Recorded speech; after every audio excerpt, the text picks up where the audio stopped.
If people at work suddenly stop responding to you, this video is for you.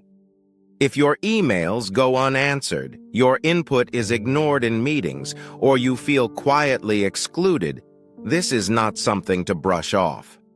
The silent treatment at work is often misunderstood. It is usually explained as busyness, distraction, or poor communication. In many cases, it is none of those.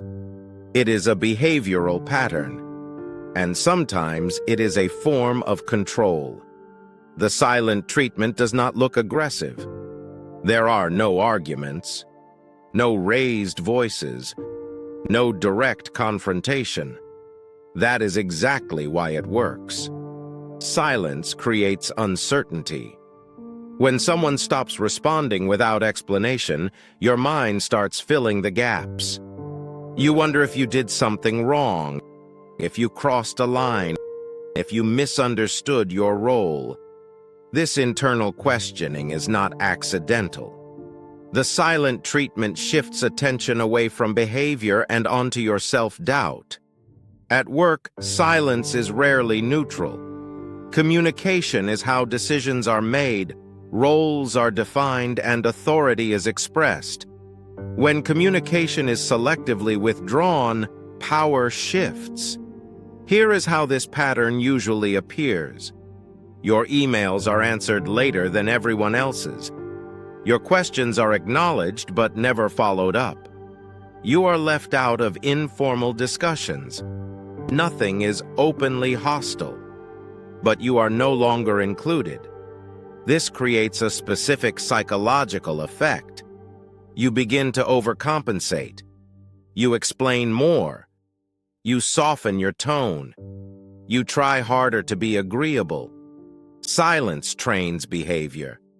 The more you chase clarity, the more leverage the other person gains. This is why the silent treatment is effective. It forces you to react without giving you anything concrete to respond to. Now, an important distinction. Not all silence is manipulation. People can be busy. Workloads can be heavy. Messages can be missed.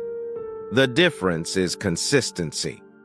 When silence appears selectively, repeatedly, and only toward you, it is no longer random. It is directional. A common mistake is assuming silence always means disinterest or incompetence. In many workplaces, silence is used to avoid responsibility without saying no. It allows decisions to be delayed while control is maintained. Nothing moves forward, but no one can be directly challenged. That ambiguity is intentional. Many people make a mistake at this point. They react emotionally to the silence. They push for engagement. They over-explain. They seek reassurance. This usually backfires. The silent treatment feeds on reaction, so the strategy must change. Instead of reacting to silence, you document absence. Instead of chasing responses, you create structure.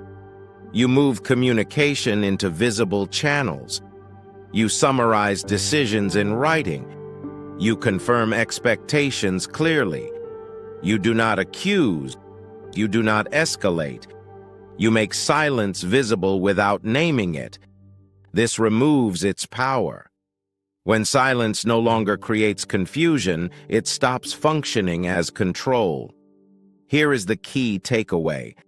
Silence at work is not empty. It communicates something. When that communication creates doubt instead of clarity, it is information. And once you treat silence as information, you stop reacting emotionally.